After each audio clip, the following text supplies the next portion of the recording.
It's Monday, April 12th. I'm Rim. I'm Scott. And this is Geeknights. Tonight, a bunch of cell phone stuff.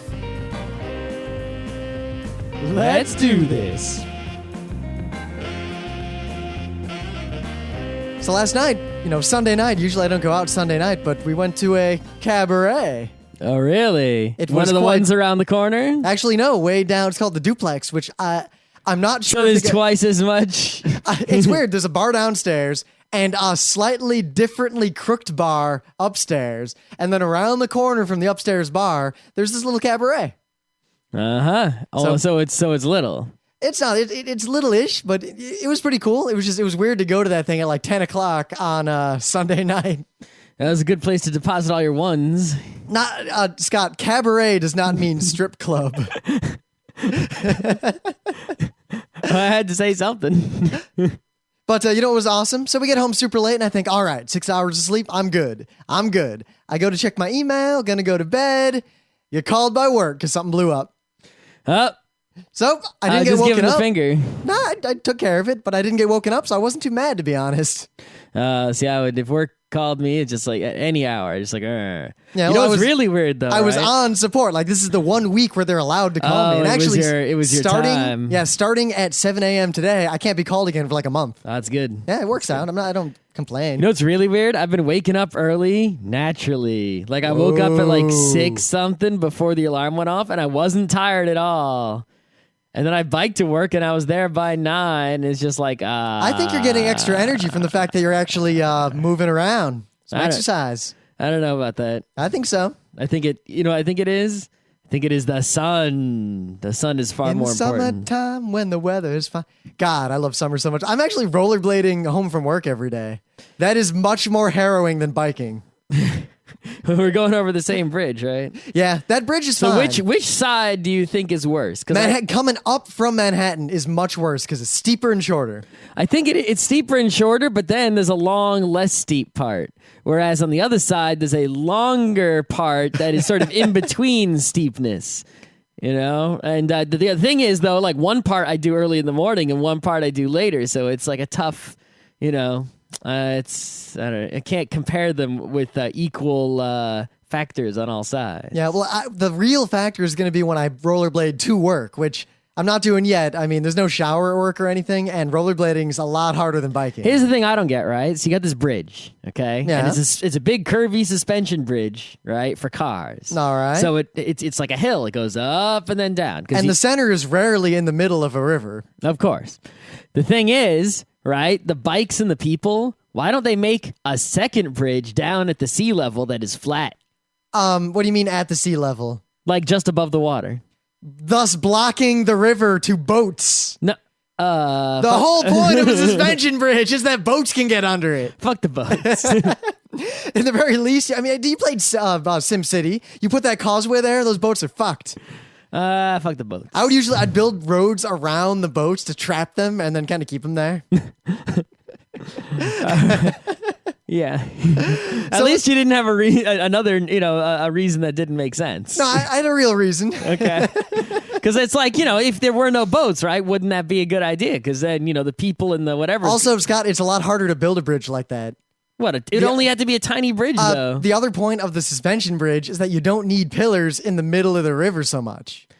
Yeah, but you wouldn't really need pillars. You could just, Put it on what? It's not going to float. You could just hang it. It could be like a rope monkey bridge, What, hanging down from the real bridge? Yeah, why not? It's just people and bikes. It's not like it has to carry a lot of weight. Actually, it's cool. Apparently, the part where we ride the bikes and rollerblade, that used to be a tramway.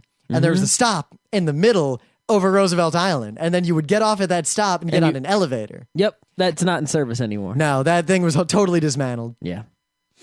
Yeah, so I think we should get right into the news because we got kind of an exciting, we're doing the thing that I said we were going to do on Geeknights, like 2 years ago? What is this thing? Having a guest host. Oh, shit. Oh, shit, indeed. I don't know if are they actually a guest host or just a guest? I think guest host. Whatever. For the second half. That's the whole shtick. But anyway, I want to get right into the Wouldn't news. a guest host like replace us and then we would leave? That would be a guest host, right? Nah, that's a different So kind of guest if host. we're That's still here, they're guests. well, maybe are we like Or the if late shows? they have to be a guest host, that means that we act as guests and they run the show. Or are we like the late shows where the guest hosts are guest hosts because there is no real host and they keep passing it off? like forever? like SNL has a guest host because there's a the celebrity person comes out at the beginning. It's a different person each time. But then, if you're like- on Letterman, you're not a guest host. No, because You're the guest just- host is Letterman because he'll eventually pass it on to someone else.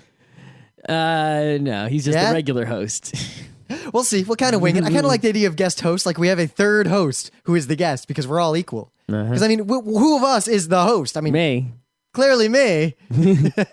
your mom. So Google is doing something that She is the host of hosts. Something Hosanna's in the highest. something like that.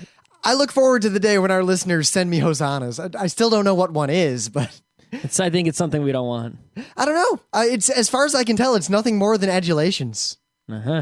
Or maybe it's, I don't know, like bread. Someone's going to send us one now. And you know what? They're probably going to send us more of those than we got cornucopias. You know what? Send the cornucopia. Go make a cornucopia and just like send an email, but date it so that the email gets sent on Thanksgiving, when the time is right. So I actually had assumed for a long time that Google did the thing that they announced that they're now doing. So I'm kind of shocked.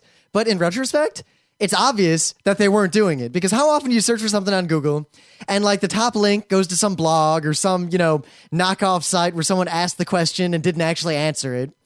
And it takes forever to fucking load. Google is now incorporating speed of the site as a metric in the searching. Yeah, but it's not a major metric. No, It's pretty much like order by. It's like if two sites are equal and one is faster than the other one, then the faster one will go. Up Actually, above. no. It It's looks not like going like way up. that's not what they're doing because apparently what they did affects less than 1% of queries. As my guess is, all they were doing is anytime there's a search result that is slow beyond a certain threshold, like it takes a second or so for it to respond, they just rank it way down. It's possible they're doing that. And I think what they're trying to do, this is just me speculating, is knock off the blogs that are useless, the forums that have questions but not answers, the personal sites that are useless. Well, and the they try scam to do sites. that anyway. This isn't, Yeah, but I think this is. I'll bet they figured out that this metric of does the site take for fucking ever to respond is a pretty good indicator if it's a bad site or not. Well, I mean, it happens sometimes where you search for something weird on Google and you try all the links on the front page of results and half of them don't work or take forever to load. And, it's like only like the fourth and eighth links, actually load in a matter of, quickly. So you really only got 2 results on the whole page. The rest of the results. So that's the reason they're doing it. Of course, it's cool at least that the links usually all work. They're just slow as hell. Remember back in the Yahoo days where like everything just didn't work? Mm-hmm. I just thought this was interesting, and I'm really surprised they didn't do it before. And I guess it's good that we are moving our technology around, and I think our stuff is faster. I think so. Yeah. But I don't know. I feel like there's a cool way to incorporate even more metadata like that. I mean, the metadata about a site. I'm sure Google has this all figured out already. Well, think about what Google did. Their original search engine kind of used metadata by not using what the site had so much, but using what everyone else had about the site, linking to it. So maybe there's more steps of abstraction out from that. I'm pretty sure the search results are, the thing is, they could probably make the search results better, but they're as good as they need to be. It's like they don't need to be better. Well, I use Google less and less, actually, because I don't need to search the internet for things. I usually need to search Wikipedia. And then from there, Google I only use for looking for like a very specific thing, and I know exactly what I'm looking for. I just have to actually find it. If I don't know what I'm looking for, I don't bother. I don't surf. I think what it is that you're using Google, but you don't even realize you're using Google. It's one of those things where it's just so blah, you don't even notice. Well, I use Google a lot of the times as kind of a poor man's DNS. I don't type URLs. I just type the name of the site into Google. Yeah. Anyway. So that's all you got there? That's all I got. All right, so check this out. Drobo. You know Drobo? I know Drobo. So, I remember the Drobo did not do everything that I wanted. So the thing with Drobo, right, is what they make is they make a little box that's a RAID box, and you put a bunch of drives in it. You can put any drives in there, just any drives, just shove them in. And it would take care of all the RAID BS. You wouldn't have to deal with, like, managing or rebuilding the drives or any bullshit, right? You're a totally brainless person who knows how to put a hard drive in a slot, can put a bunch of drives in a Drobo. They'll all have green lights, and if a drive crashes, it'll be a red light, and you take the drive out and put a blank one in, and it'll fix. And you won't lose any data unless there's too many red lights, and it just works, and you don't need to think about it, right? So I was like, oh man, I need one of those because I want to have a RAID storage NAS thing, but I don't want to have to deal with all that RAID bullshit. The thing was, the Drobo, right, did not have any networking whatsoever. It only had USB and FireWire. Didn't it have that whatever. fucking box you could buy that did the networking? Well, at first it had no networking, so you had to just plug it into a computer. And I guess if you wanted to share it, you had to, use NFS or whatever on that computer. So like, fuck that, right? So then Drobo came out with the Drobo Share, which is a separate thing that you would attach to your Drobo, and you would put the USB of the Drobo into this thing, and then this thing had a network hole. So it was like buying a $200 network card. It's like, fuck that, a network card is $10, fuck you, right? There's no way I was doing that. But now, finally, they have the Drobo FS, which is a Drobo with a network hole in it. And it has a gigabit Ethernet card, and it's a Drobo. So the only thing I didn't check... It can protect 2 drive failures at once, and you can get to 10 terabytes or whatever. So the only thing I didn't check, I'm curious about, did you look, how fast is it? Like, what can I run on it? As fast as a Drobo. It might not be fast enough. I mean, how fast do you need it to be? I don't know. I mean, a lot of people want to use, like, a lot of my coworkers have Drobo-like things, or they've bought all these different products. Yeah, there's and their a whole biggest bunch of complaint companies is that they want to use NASes. them as file servers, but they also want to host services on them and kind of have it all-in-one. I'm hosting and I have storage in this one box. Well, I mean, personally, if I'm hosting a service, like a database server or a web server, right? You don't want to do that on one of these NAS boxes because the CPU and the RAM are not enough. You need get a computer, get an Intel chip and some fucking RAM and do it that way. Though right? I'm but optimistic. You could connect the Drobo to such a computer, right? Use it as the storage part, right? And go for it. The thing is, the Drobo does let you write Drobo apps. So you could, write a little, you could write, it's Linux, right? So you could write something for the Drobo to like say activate. Maybe it doesn't have the kind of file sharing you want, so you write one, you put one on there. You can do that kind of thing, but it's not going to be fast. So if you're hosting any services, like maybe you could do like a cool photo gallery thing, but don't expect it to like host photos to the whole internet. So use Flickr for that shit. But what does make me optimistic is that I believe people were talking about how it has built in already, or at least kind of pre-configured, a torrent client. So you just kind of schedule up all your torrents, and they're just right on the NAS. Yep, that's the kind of thing it can do very nicely. I think we're very rapidly, give it another year or two, and I think the line between NAS and SAN is not going to be blurred. But They're so far away, though. But what's going to happen, I think, is that all the capabilities that SANs have now are effectively going to be in the consumer NASs, but then what is called a SAN is going to be some horrifying beast far and away. What is a SAN is already a horrifying beast. Depends. I mean, mean, NAS is completely different. Like for some of the less heavy duty stuff, we're actually at work we're using iSCSI, and those iSCSI SANs are not that expensive, and they're pretty damn big. They're tens of thousands of dollars, aren't they? You can get one for $4,000 or $5,000. That's Okay. iSCSI with lots of space. See, I think what it really is about, right, is that we went from computing on your desktop, right, to the cloud. I think that the real place to be is the personal cloud. Everyone has a server, and the things that are blocking us from this are that people don't have enough upstream bandwidth from their ISPs, and people don't have static IP addresses. I think that in the next 5, I don't know, I'm not even going to name a number of years, but it's when we get IPv6 and if we get this national broadband plan, whatever, we get some upstream, because it seems like they realize we need some upstream, right? Then people are going to be able to have things like this Drobo FS or other, things like Windows Home Server. I think those are ahead of their time. They're not right now. They don't work because, it's so difficult to make all this networking with NAT routers and all this BS to get it going. But eventually, when we're able to get that going, that's how things are going to be. You're going to be able to have, all the stuff that you want on your own computers. It'll work really easily. You won't have to deal with weird, networky stuff. Well, I think the other interesting thing that'll happen once everyone has, like, the idea that your IP address or your connection is static, that you are both that the upload and download is equal. Mm-hmm. You're gonna have that's the idea of having websites that are completely interactive because every website is running kind of on someone's PC. Yeah, imagine with IPv6, right? You could have a cell phone that has the same IP address no matter where you go. That would be freaking awesome, Well, right? imagine the idea of I'm hosting a website that is actually on my phone being served to the world from it live, and the information about what I'm doing is there. And if I browse to like your phone, I can see what you're doing, and we can have like this dynamic data and information sharing. All kinds of crazy stuff is going to happen. So, Of course, that's all kind of Kurzweilian convergence future, possibly. but I mean, Kurzweilian. Who's Kurzweil?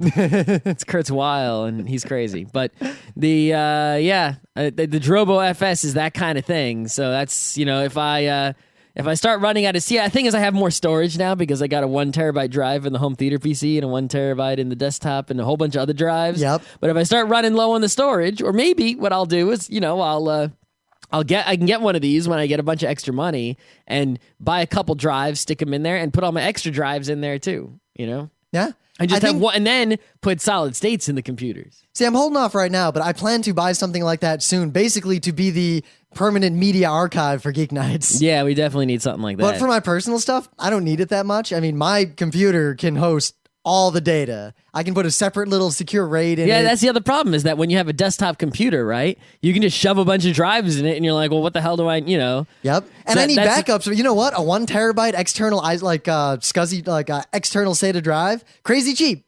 I think what, though, it's good for, right, is let's say you have all laptops or iPads and phones, but you don't want any desktops. Yep. Then you get one of these babies, shove it in the corner, and you are rocking the house. Because then you can just connect your laptop to the TV, and you can load up a zillion videos you got on the where NAS. else it's great? College dorms and places where many geeks live together. Yeah, you just get like one for half a floor. No, college dorm, you all get together. Like if you're in one of those computer science house kind of things, you all pitch in like with your club, buy one, and everyone who moves into the floor inherits the ever-growing data set. Oh shit.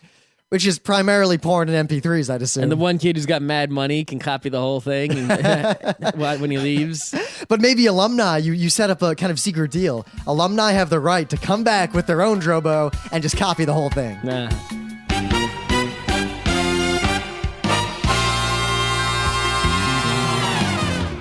So things of the day.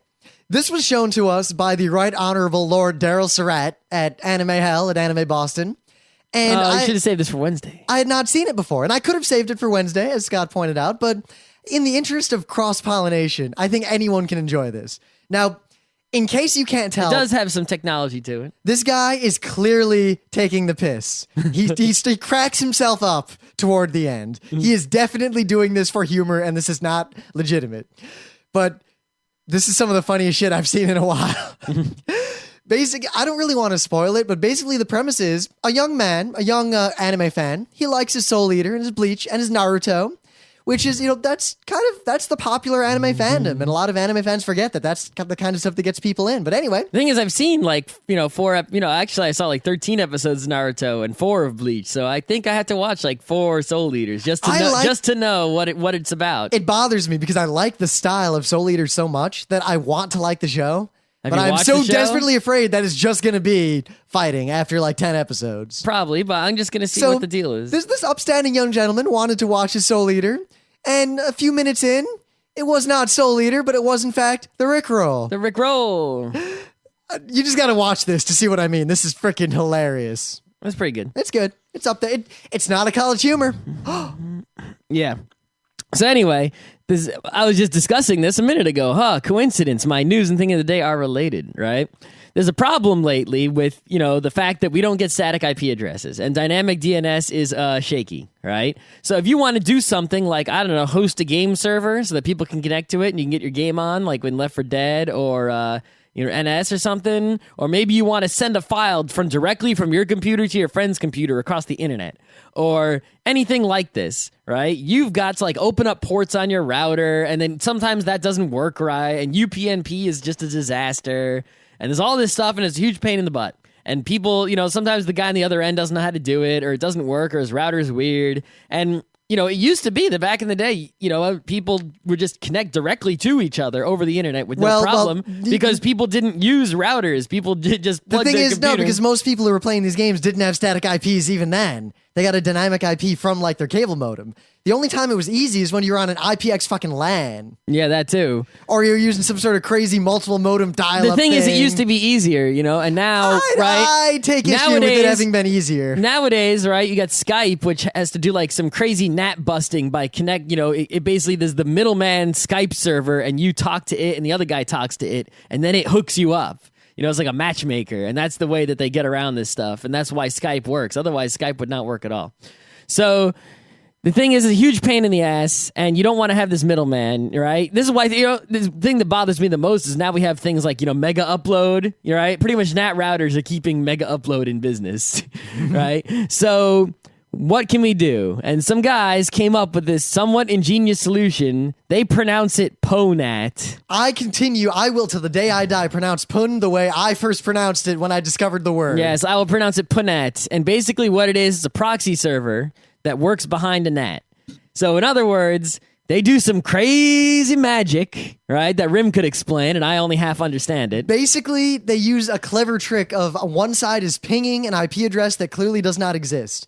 And it associates with a certain port. And then the other side tries to connect to the external IP address of one. As long as one party knows the other party's external IP at all, then you're all in business. And it pulls some shenanigans, and basically both parties discover each other's external IPs and then use this clever trick to establish a connection, and then you're good. Yeah, and it's a proxy server, so it can proxy anything. So you basically get the PONAT hooked up, and then you can send anything over it once it's, going. And I tested it, and it worked. I got 2 virtual machines on 2 different NATs, and to be I got fair, them to talk to each other. It uses some ICMP shenanigans that a smart network admin could prevent this from working. It's probably not going to work in your office. But right? you know where it's going to work? Through Linksys. Yeah, it's going to work through the Linksys just fine. So if you're at home and your friend's at home and you want to send them a file, right? Or, you're at home and your friend's at home and you don't want to use Hamachi to play a game. See, now this is it. All we have to do is combine PONAT with all the functionality that Waste was supposed to give us. That's my plan, right? So you just get an SCP Oh, wait, file so your thing of the day is Scott is shit talking? Yeah.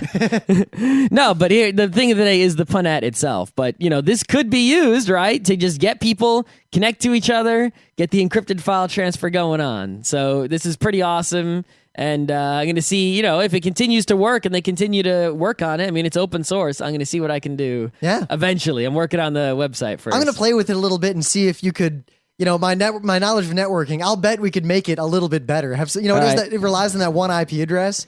I feel like you could set up some sort of seeded rotation of the IP address to make it even better. All right. Now, before we do the main bit, I have a meta moment. Meta moment, which we almost forgot. So, here are some items. Number 1. The book club is Cosmos. Book club is Cosmos. Carl Sagan, read it. We're giving you some extra time, mostly because I'm waiting for Rim to finish reading so I can get that copy without You don't want to buy one. a copy of Cosmos? I just keep forgetting to buy it when I order other shit on Amazon. Anyone who applied to the forums recently, if you did not get an email approving you, saying yes, you are in the forum, well, guess what? You're in and you just didn't get the email. So go to the forum and just sign in with whatever your password was and you'll be all right. Yeah. I moved the forum to a new server, so it should be faster now and the email should be working. So if the email from the forum isn't working from now on, let me know because it's a problem. And also, Rim, I would like you to go now on your computer to shop.frontrowcrew.com and tell me what you see there. Is it going to be a picture of me failing in some way? Let's see. Frontrowcrew.com. Shop.frontrowcrew.com. Yeah. Well, I can just click on the shop from the main You page. could do that as well. Here, my fancy DOS keyboard. Mm-hmm.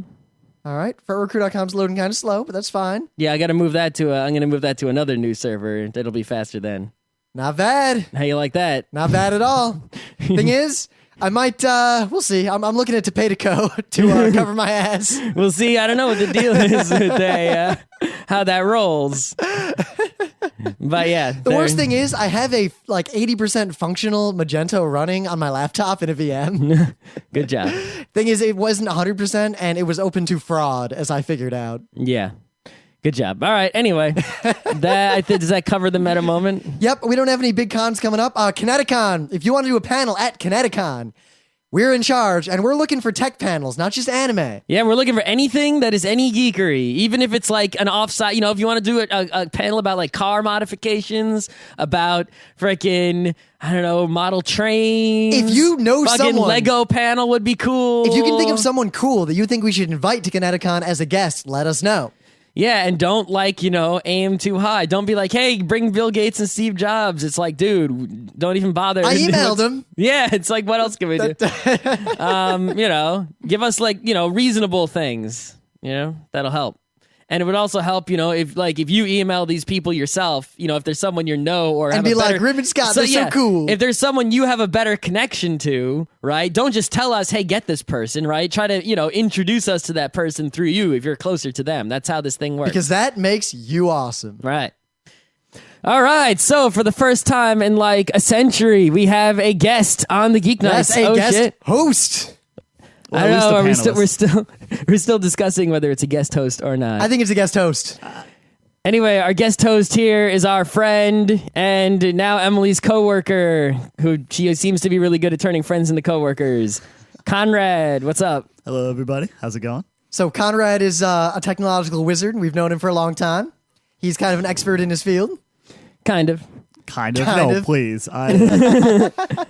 Yeah, I'm pretty sure he's better at coding than me. I mean, he went to work at like AMD and stuff, and I went to work with I did that, didn't I? Yeah, I probably wouldn't be able to do that job. They had me doing PHP web development all day. Oh, really? Okay, so I could have done. I thought you were doing like. Well, actually, I got to do a little bit of the SIMD intrinsic programming. Yeah, see, that's what Wave, I could have. I could have done the PHP. I couldn't have done the whatever else you were talking about. Yeah, no, that's actually where I taught myself PHP and HTML and CSS, which led me down an awful freelance career. No. So the moral of the story here is don't go to work for AMD. No, that's not the moral of the story. The moral of the story is don't go to work doing freelance web development. That's the real story. It's such a jungle. I couldn't deal with it. It's awful, man. But anyway, it has been in great demand for an incredibly long amount of time for us to do some sort of show about, telephones. And it seems that with the news that is about lately, notice we avoided any cell phone news during the news part of the show, Yep, right? I had like 3. We got 3 tech people on the show. We got hot cell phone news. I think that's what we should talk about. So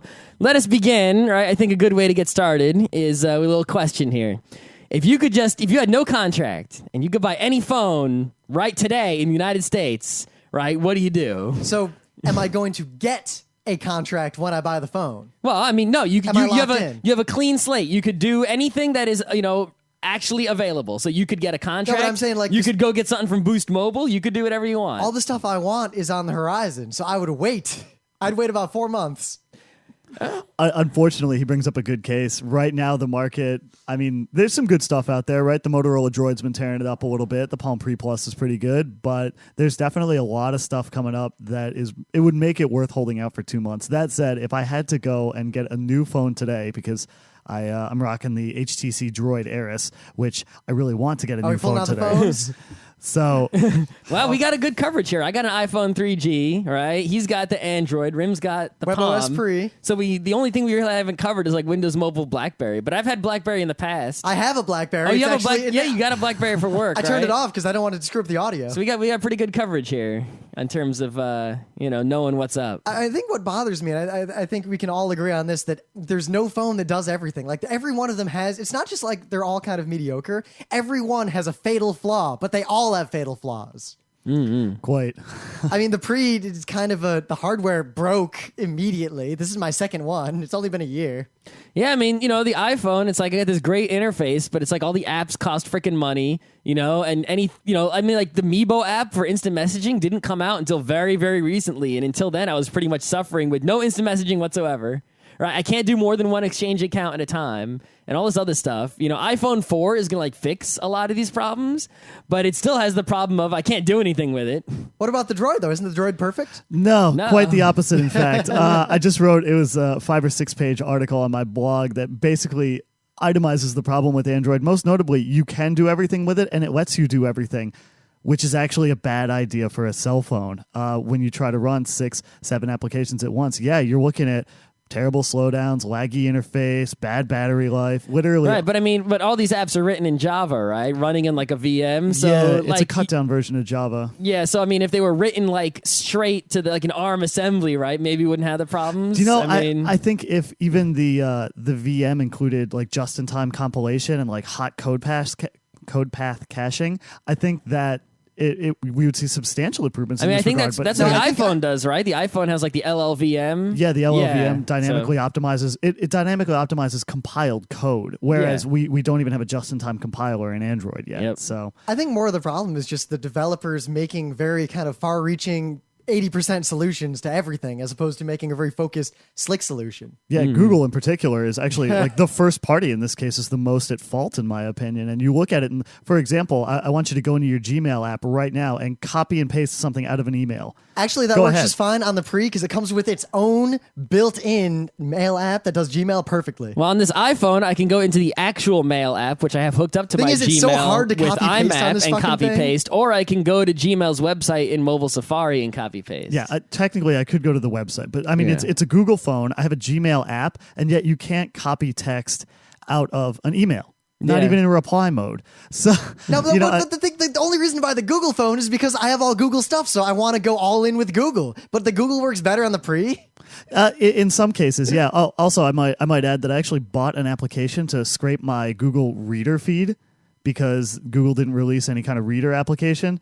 And meanwhile, you'll all be very pleased to know that they integrated Buzz into Maps, so you can find out who is buzzing in your neighborhood. That'd be great if I could use Well, if Buzz. you look at the iPhone, right, some of the best apps are actually like Google stuff, right? Like the Mail is only Right. awesome because there's Google in there. You can even hook up to Google through Exchange, with the Active Sync in the iPhone Mail app, right? You have the actual Google app with the voice search action going on. The Google Maps in the iPhone is freaking great. What Apple Maps, give me, that doesn't exist, and if it did, give me a break.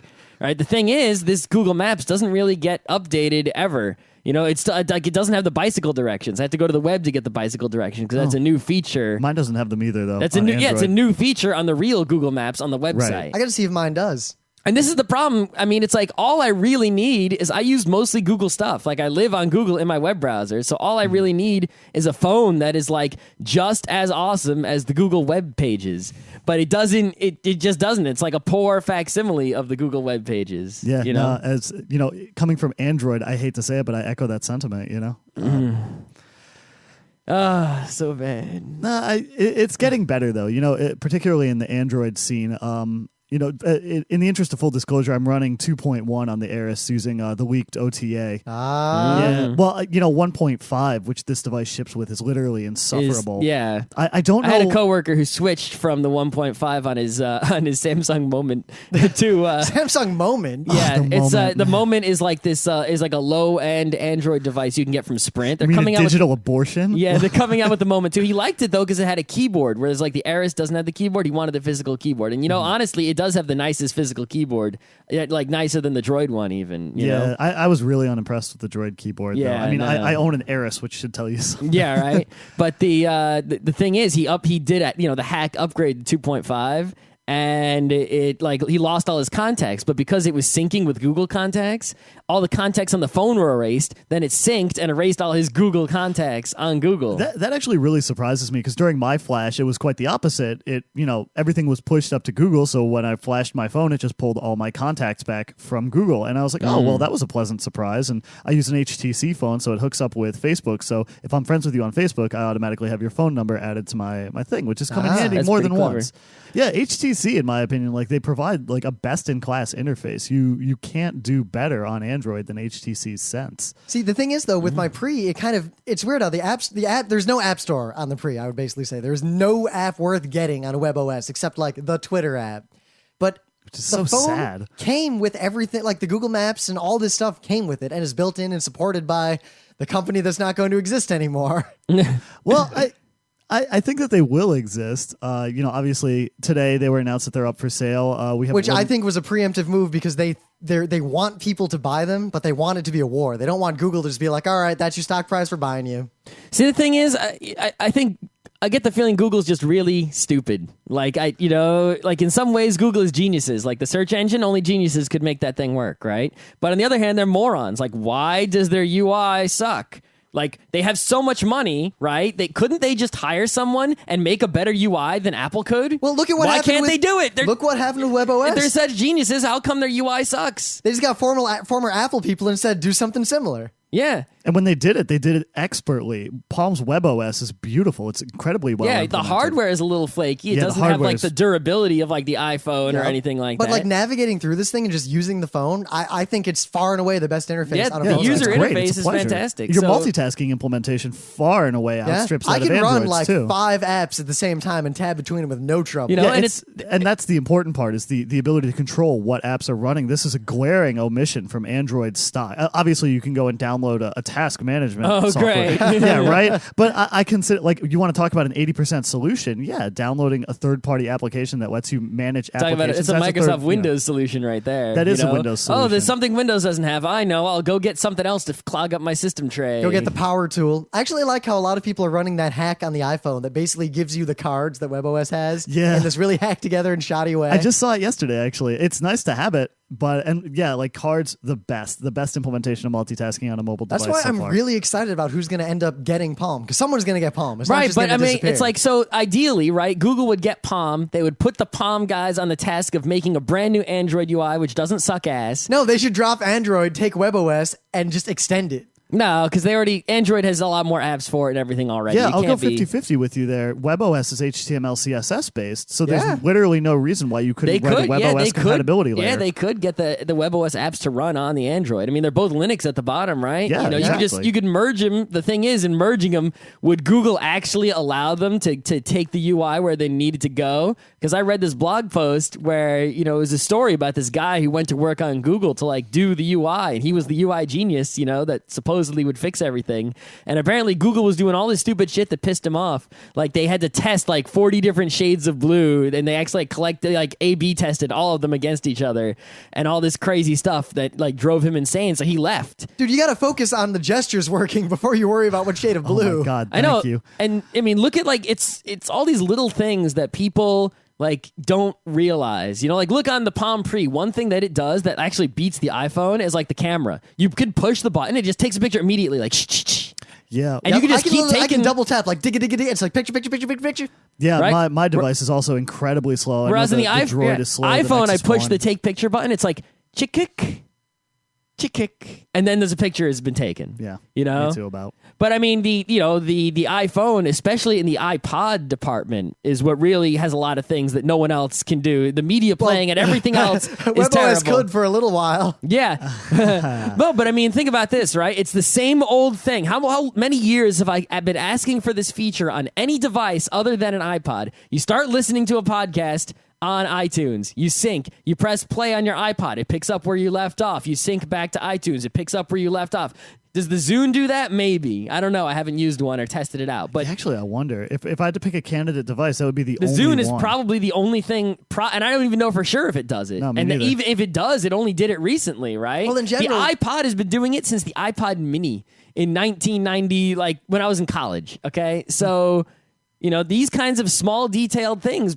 Pick up on this. Every device should do all this stuff. It's a double-edged sword because that kind of control you're talking about comes at a level of integration that not many other companies are prepared to offer. And part of that integration, part of the price you pay for that integration, I think, is the closed nature of the device. Because that's the only Not way you can, necessarily. Well, no, look. Really? I think he's got a good point because look at this. The iPhone, the most closed, has kind of the slickest everything going on. At least the things that It's it the does most well, like the media polished. playing. Yeah. Meanwhile, look at the Windows 7 phones coming out. They're less closed, I think, than Apple. At least they're going to be less closed. And they're not as slick. But Zune is pretty much like the next step down from iPod in terms of media playing. And you could say it looks less slick, but the comps that are coming out of Redmond right now look fantastic. The Metro UI leaps and bounds above 6.5, and I think that they're catching up quickly. I believe that they've surpassed Android for sure. I think that Android is incredibly clunky.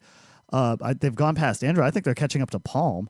Well, and see, the thing is, I can't say until I use it because I looked at those videos and you see like the very text-based kind of light on dark text and these big I don't know if that actually works when I'm using it. It works pretty fair. well. I'm using like the Windows Media Center app, that I got on the HTPC, but And the Zune HD has had that style. Yeah, the interface. Zune HD also, people seem to like that. It's got a played- great screen, that's for sure. Yeah, I played with it for a little bit in a store. I was really curious about it. And I mean, obviously it was for like 5 minutes, but Yep. I had a very positive experience with it and bringing that design element to Windows Mobile See, 7. that's a I think big that's thing is that solid. the reason I got the iPhone originally, despite even being upset with the closed nature at that time, right, was, it was the iPhone 3G. It came out. The apps came out at the same time, right? It was because I wouldn't need an iPod and a phone at the same time. I could just have one thing instead of two things, right? That is still the number one reason for me to get a smartphone is because I won't need a separate iPod. If I go to get an Android and I need to go buy an iPod mini from the Apple Store, what is the point? I might as well just go get like a freaking candy bar phone for $5 and my iPod. But at the same time, as much as I want convergence, I don't think we're anywhere near having one device that does everything because Apple won't make it happen.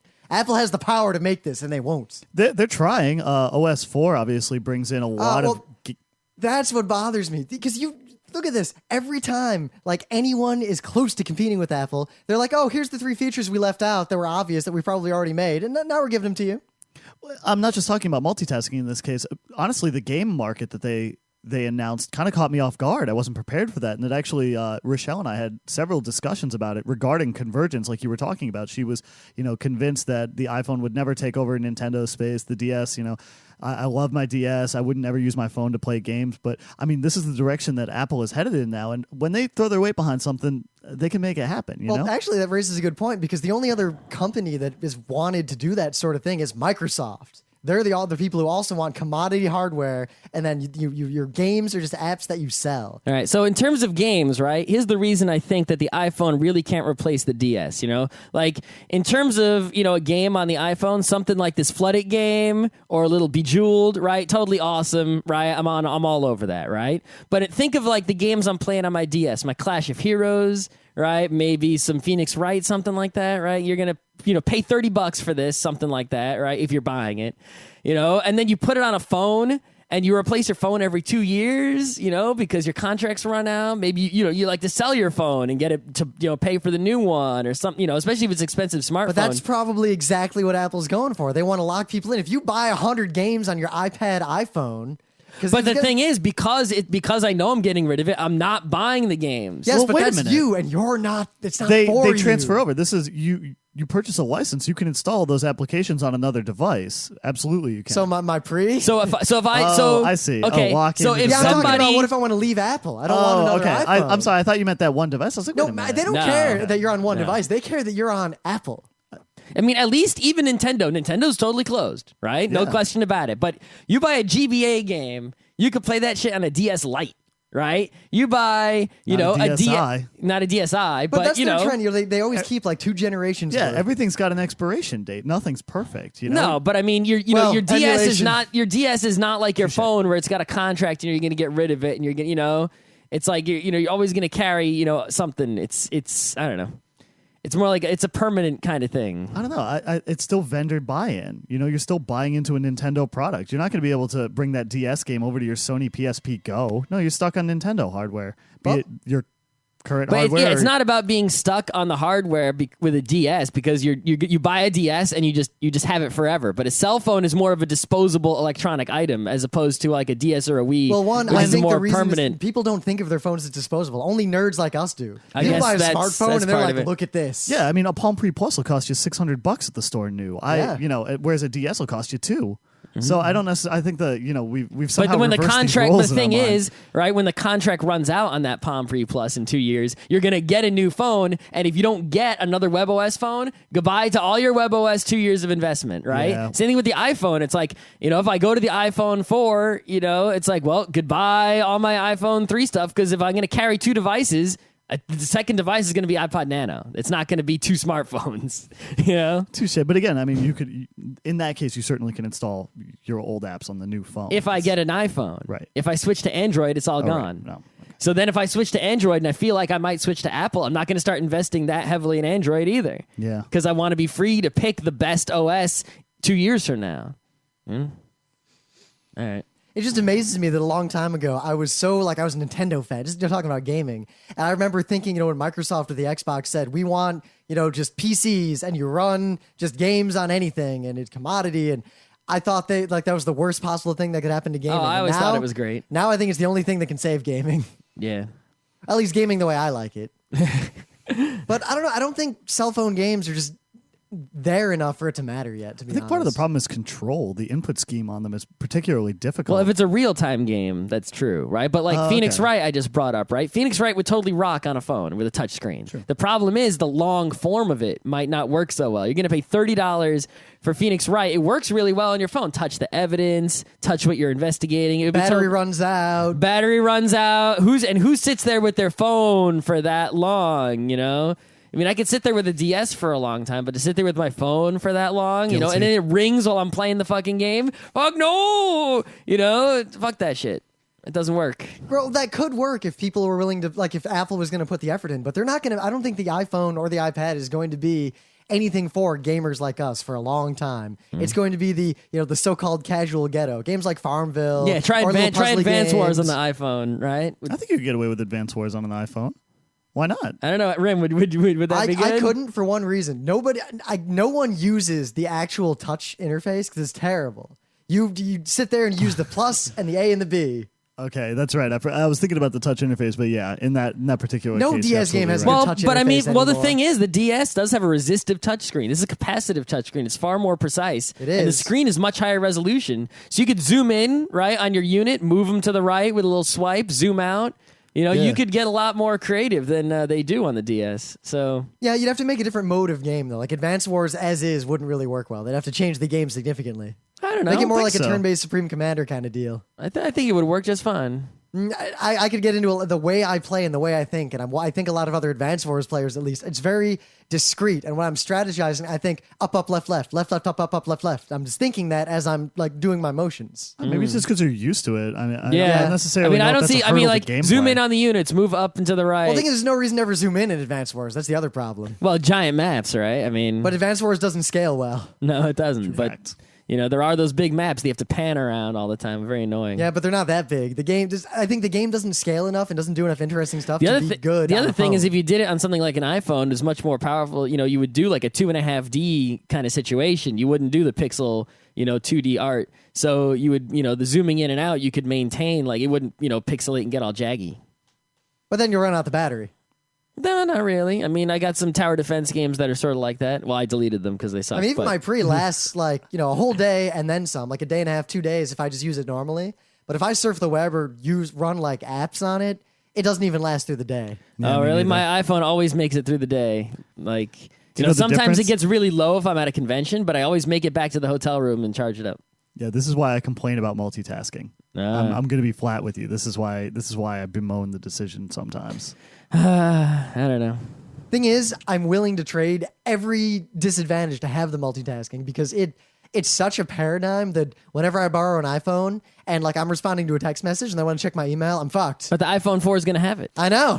Well, let me get technical and complain about something for a second here, and I'm really sorry to go off on this, but Apple, I don't know, have you guys ever experimented with the Apple SDK, the iPhone SDK? I have not. I've only looked but at I mean, I know WebOS Objective-C is really painful. No, Objective-C is great. I love Objective-C. Really? Oh yeah, it brings the flexibility of programming in a high-level language to the speed of working in a low-level language. Because what I've looked it. it brings to me sort of memories of the horrible syntax of C++, but crooked slightly so. No, the small talk syntax takes some getting used to. I'll be the last person to disagree, but ultimately I felt very, very natural in it. The thing that really bothered me, they released an operating system that didn't support multitasking, but didn't support any under the hood state serialization and restoration. So essentially they gave you no hooks to save your program state and then restore it.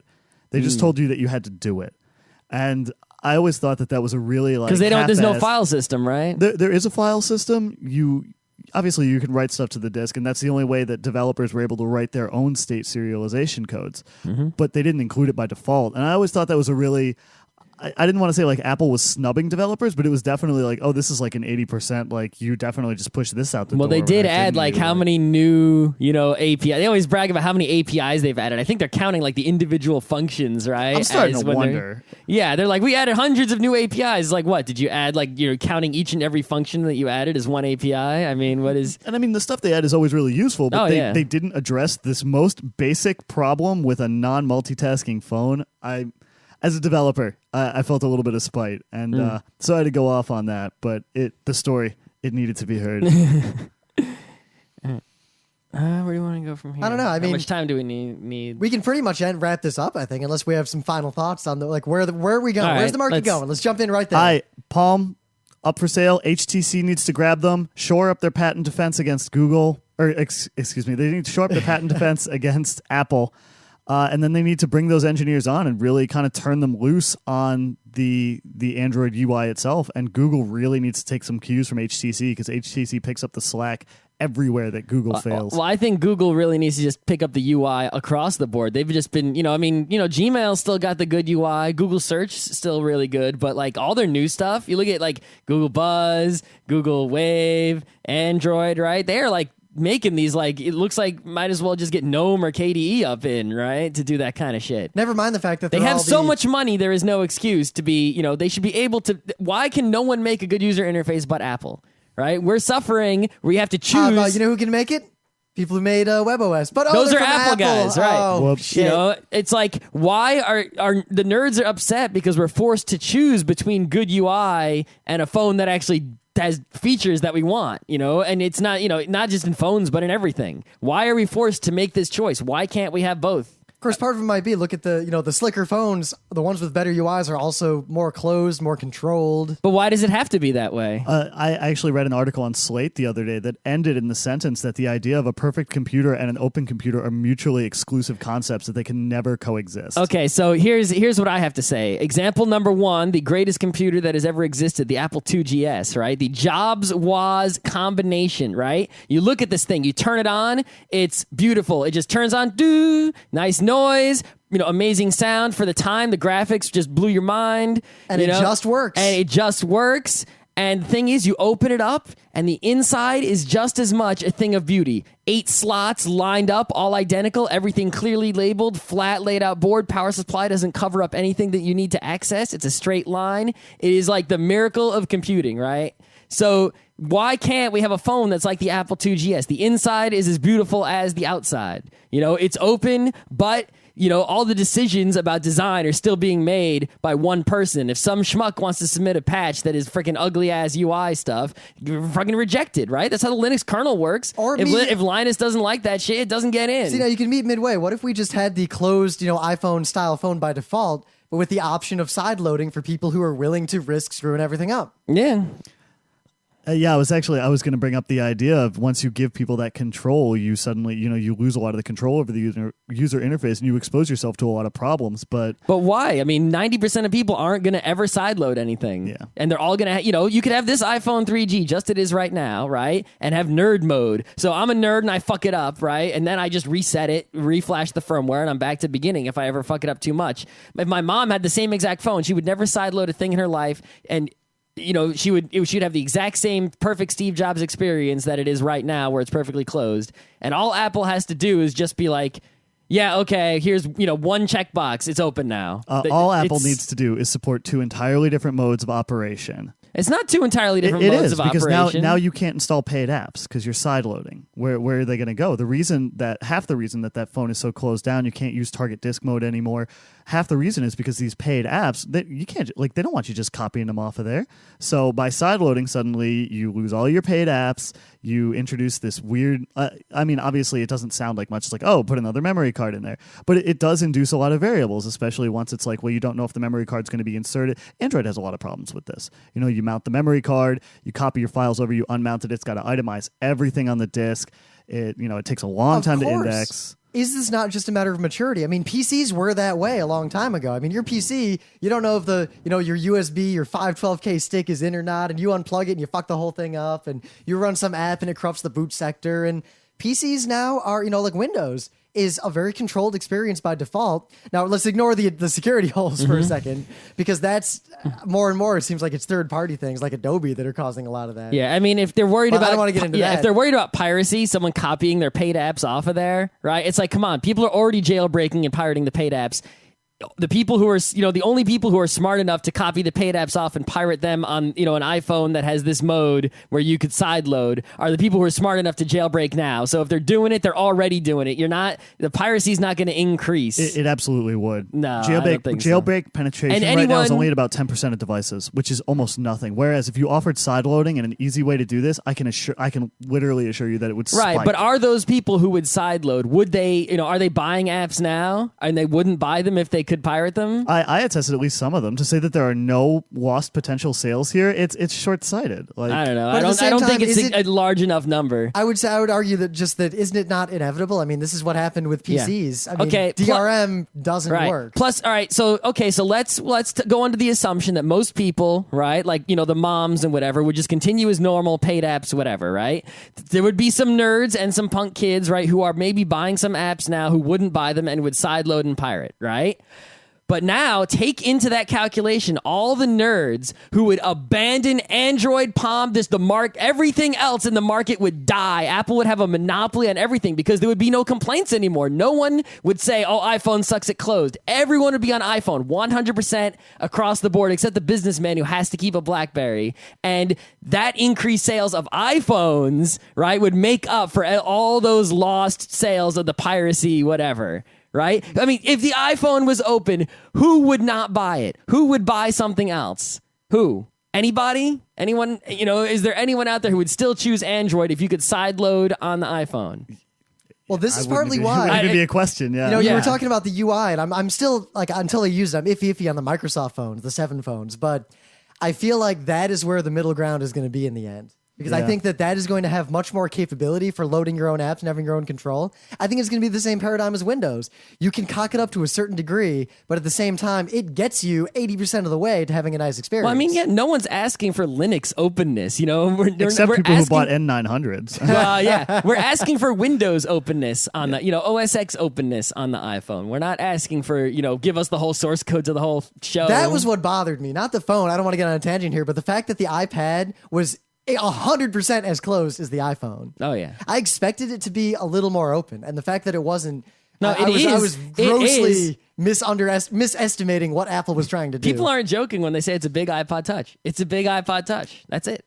But there's so much potential. Board games, shared space games. That is something that could kick. Yeah, so make them for the App Store, get them approved. Because the thing is, it wouldn't compete 'em with the approved if you DS. can. The DS would be just fine. But people like us would all have iPads, and we'd all play like Puerto Rico on them. Actually, if we could bring this topic around for a second, you mentioned that it's just a big iPod Touch. My question to you guys is that bad? It's bad for someone like me because the stuff that I want is probably never going to exist on that device. Yeah, because basically all I want in a tablet, right, is I want, the good user interface and the really accurate, capacitive touchscreen. But what would I do with a tablet? There are two things I would do with it. Number one is I would read the web in bed, which the iPad, perfect. Nothing better, right? What else would I do with it? I would want to program all sorts of crazy shit like board games, to work when all my friends had them. Absolutely can't do it. So and it's so much money, it's not worth it. If it was $100 to read the web in bed, sold. Right? See, now that's the thing because there's all the rumors about the Google tablet coming and Samsung. Everyone's making tablets now. The iPad is going to have some stiff competition, and those things are going to just run Windows. Yeah, I don't think they're going to have any competition No. because they just run Windows. you give We've a tried shit Windows. UI. No, tablets it's going to be before. It doesn't competition work. for people like me because for a $200, like if it was just good enough, like if it was halfway to the goodness of the hardware of the iPad. No, but and it was but like reading the web in bed with like Firefox on a Windows tablet, forget Yeah. it. It's terrible. I I hate might to as well use my laptop. Yeah, and once you put Windows on there, you're talking about an Intel chipset, an Intel hardware stack. You're talking about 5-6 hours of battery life tops. You're not talking about what the if it runs? day-long- What if we run some sort of Windows 7 like halfway even further between Windows 7 and Windows? Yeah, I would love it if they would put Windows Phone 7 onto a tablet. I mean, I would be in line for that. Absolutely. But what and I'm if saying, they can make it talk to the Xbox, just like they've made the Zune and all the Windows computers talk to the Xbox. and that's absolutely slated for Windows Mobile 7. Oh, absolutely. I'm really excited about it. But what I'm saying is our problem here is that we're attempting to take these desktop operating systems and use them on tablets. And when everybody says it's just a big iPod Touch, I'm like, yeah, that's what makes it great, because the desktop operating system is not suited to a device of that build. And so, it is a great UI, but it just doesn't. It doesn't. Yeah, meet what the we really needs, need is like, the BOS that died a long time ago, where, user interface, like user input mattered more than most other things in the OS. We need a new paradigm of UI, which is basically just Apple quality, but Windows openness. Free as in beer, not free as in speech. Yeah. I'd be fine with beer. I don't care about the GNU stuff anymore at all at this point in my life. It's I hate to say it, but when you look at what it's up against nowadays, it's literally difficult to. And I'm positive I'll raise the ire of many with that statement. But Linux has failed time and time again to catch up in the desktop space where the other contenders look at are. me. I'm an IT professional using Linux forever. I use Linux in like all the important stuff in my life, except this show, except gaming, except 90% of what I do with a computer outside of work. I need Windows for that. I run Linux in a VM for the one thing. I mean, I have Linux on my laptop, but I got a Windows desktop, a Windows home theater computer, right? And I have Linux in a virtual machine when I need to do development stuff, because that's what it rocks at. I have OS X at work. At work, I would like to have Linux because I'm developing at work, but I didn't get to choose, And I mean, it's just Windows I use Linux everywhere else for servers and development, and I use Windows for everything else because it's open enough to do what I need to do, but it starts, I guess, more usable and better. Yeah, I mean, I use OS 10 because I almost couldn't give up the Unix shell. I don't know what happened. I became addicted at some point. I definitely, I mean, if it was work with Windows, I would be screwed, or I'd just be doing all my work in PuTTY SSH into some other machine. Yeah, exactly. And it's like, if I'm doing that, I might as well just have the other machine on my desk. But no, I use OS X on the desktop, and exactly like you guys, I keep the Linux virtual machine around for when I need to really mess around with Android, or when I really need to, test something on a web server, something like that. I couldn't imagine using it on the desktop, and I feel like that's a pretty common statement. Yeah, I don't know. It's unfortunate, but why don't they just freaking get someone to there have to be, is it just that there are only 5 people in the world who know how to make a good UI, or what is up? Maybe there's only 5 people in the world who can get enough people moving in the same direction to create a good UI. I mean, one thing that might have worked well for Apple is the very monolithic, you've got the figure at the top saying, do it like this and fuck anyone who thinks otherwise. Yeah, but I mean, Linux has that. A lot of projects have a leader who says, this is the way we're going to go. How many nerds listen to what he says and go, I'm going to fork it, and then they make a half-ass fork that fails. All right, so they make a half-ass fork that fails, but as long as the core project lives on, let them fork and leave. It was actually the guys. start of your sentence that damned it. There are a lot of projects, ... It's too distributed. When you've got Rhythmbox is a perfect example. Rhythmbox doesn't necessarily behave like your, like Pigeon, doesn't necessarily behave like Nautilus. You can attempt to wrangle all these developers into shape, but there will always be these slight differences. And think about, you'll evaporate out. Like, developers will kind of just appear and get mad and fork off, and maybe they'll work on another project, but you've lost them. And if the guys who did the UI, if there are 3 good guys who are doing UI, and one of them quits your project because he disagrees about whether or not they should be green or blue, you've lost a third of your UI development. See, I think that what we need some sort of open source project where it's you come into it, but it's, the source is open, as in everyone gets to see the code, everyone's sharing it, anyone can come and work on it, but the specs are dictated. But there is someone who is making the decisions, and you either code what they wanted you to code, or we don't accept your patch. Are you going to work on a project like that? Would that be fun? If it was really freaking awesome. And it wasn't exactly 100% the way you wanted it to be? The thing is, right, I mean, if it's good, if they've got the demo up that convinces me that the UI is really good, then if someone put up an iPhone demo, right, and was like, hey, we need people to work on this, here's the specs to make this awesome UI, and you were like, holy shit, look at this UI.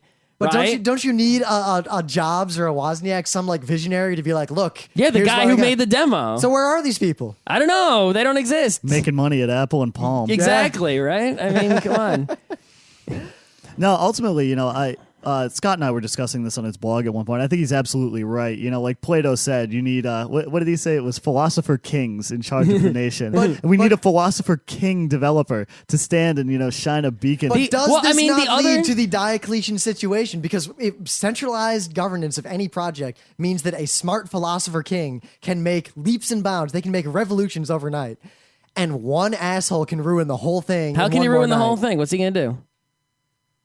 Steve Jobs could make sure that you can't program in Unity or Flash on the iPad. Yeah, well, that's because That it's was like a closed, kick in the right? balls. So here's another, right? Maybe instead of this non-existent good UI creator who's going to help us all out and design something for us to code up, right? Why don't we just fucking copy the iPhone pixel for pixel? Fuck them, just copy the shit. Right? Make an open source identical clone. What's the patent encumbrance though? Because there are We reverse engineered it in a clean room. No, right? but right? The sheer number of patents that all these companies have is, I think, the biggest. I just give them the finger. It's the same way you get the DVD breaking codes from some server in Europe, or the video codec from some server in some other country. someone has to do it and say, I'm going to be the DVD Jan. I am going to take all the shit that is going to fly my way. Also, we were just talking about the fact that if you fork a project and it's not quite as good, nobody's going to use it. Everybody's going to use the good one. How long do you think it would take? How much effort do you think it would take to re-implement that UI from the bottom up? And even if you did, do you ever think that you could get it as good as what Apple has done, given how tightly coupled they are to their hardware? And look how fast Apple moves. When you finally get to, I have done, the iPhone 4 perfectly. They've got iPhone 8. Yeah. And Mono fights this battle every day, and that's why they're still at .NET 2.5. Yeah. Maybe they have 3 now, but I'm not sure. I think that's what the thing is. I think the real problem you just pointed out is, at least in terms of phones, right? Is the hardware is going to get you every time. Oh God, we could talk an hour about the hardware. Where you need to get touch screens that are this quality. You need to get someone to assemble them as carefully, right? You need to get the whole package. You need to get someone to shrink it down to the right size. You got to get the right megapixel camera. You got to get it all. How are you going to do that? You can't. That's not open source. You need some fucking money. Well, I mean, if HTC could sell a blank phone for $400-$500 and you could sideload your own OS into it, I think they could be suckered into doing it. Yeah, but you still revenue won't stream have out of it. the phone that is designed for the OS Exactly. in tandem. No, exactly. Right? And that's part of Android's big problem. We were talking about the Java VM earlier. Yeah. Yeah. Look at all the different Android phones, right? Okay, so it's like, well, how's my app going to run? And it's going to run different on the Droid. I got, I made an action game and it's got keyboard controls. If you don't have a keyboard, well, it's going to be not as good. I can only imagine it makes developing native code. They have the NDK, the native development kit. I can only imagine it makes developing native code very difficult now that they're talking about shipping Atom-powered Android devices. And how's that going to work? I'm wondering. Oh, man, the tablets. They're not going to ship phones with Atom. No. right? They're going to ship tablets with Atom. Android but, tablets. I was makes wondering sense. how they're going to deal with this NDK tie-in. Are they going to emulate your code's going to look like all the GNU code. If def BSD, if def, if def this, right? But that's the road to just disaster in the long run. No, definitely. I wouldn't recommend I don't think using even the in NDK. terms of the Linux world, we have not come yet to the final disaster of the fact that everything is so fractured. I don't know. Have you looked at a config script recently? We might be looking at the end times. But it all times. still works. That's the problem. Well, because it's a miracle of all, that's why I keep talking about how I use Linux for development, because the development tool set on Linux is just so unbelievable in that it makes all this shit actually work. I mean, unbelievable and byproduct of tenacity are two very different things. Yeah, but I don't know how to use AutoConf, but it's hell. AutoConf and Automaker are the worst. Yeah, I had to use them for one project. I download it and someone else used AutoConf, and I just type /configure and it's a miracle. And certainly a miracle it is. Again, I used it once and I don't ever intend to go back. The internet is just a miracle. A bunch of people packets hitchhiking from here to there, right? I don't know. All right, I think we should wrap this up, and I think we'll have to have future conversations. I mean, hardware alone, I have an hour about the fact that I love this keyboard, and no one else does a keyboard as good as this. Yeah, I hate those for physical keyboards. I could go on for an hour about why I think they're not well suited for these devices. So I think it would be a good show. All right. All right, so thank you, gentlemen. This was Conrad Krayling. Just give a little... Oh, yeah, do you want to pimp anything? You should pimp you your could pimp anything. awesome blog, because listeners, Conrad is smart. Yeah, my blog is TEHDEV.blogspot.com. That's conistedev.blogspot.com. And I know, I apologize for how corny that is. I've got the one big, actually there's two articles. I submit Dvorak.org/blog. You're fine. There's two articles up right now. One about why we shouldn't necessarily be fearing the iPad and why we should be looking forward to why Android is good. And then the article that comes directly after it, which is here's why Android is awful. So I intend to update it more. I'm going to get the HTC Incredible when it comes out. I'm going to revisit the Android interface. Has your contract is over? Or what? No, I'm just gonna buy one. Oh, wow. I'm so sick. I'm literally so irritated with this awful device that I'm Wow. gonna buy a new phone. See, I mean, I would have probably gone to like the Verizon Nexus One, something like that. You if know, that contract wasn't The holding out. Incredible is sort of a repackaged Nexus One, if you will. The Nexus One actually has like kind of a bad touchscreen. Oh, really? Yeah, it performs really poorly with what's called near axis input, which is when your fingers get close together. Like you put your fingers close together, spread them apart, and it'll register your fingers in the opposite corners. So that's fixed on the Incredible. The Incredible uses HTC's proprietary Sense UI, which I find to be much more tasteful than the built-in Android. So I don't know if y'all have ever looked at a stock Android UI. It's really bad. I think it's ugly as sin. I don't know where they dug these people up. You ever used some of the more raw X window?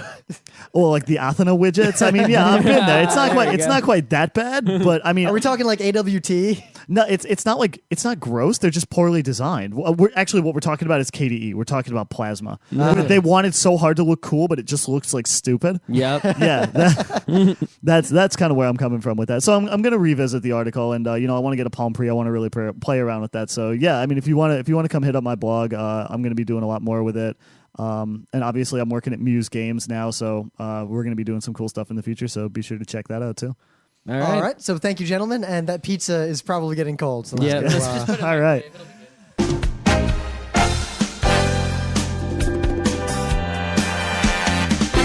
This has been Geek Nights with Rim and Scott. Special thanks to DJ Pretzel for the opening music, Kat Lee for web design, and Brando K for the logos. Be sure to visit our website at frontrowcrew.com for show notes, discussion, news, and more. Remember, Geek Nights is not one, but 4 different shows. Sci-Tech Mondays, Gaming Tuesdays, Anime Comic Wednesdays, and Indiscriminate Thursdays. Geeknights is distributed under a Creative Commons Attribution 3.0 license. Geeknights is recorded live with no studio and no audience. But unlike those other late shows, it's actually recorded at night.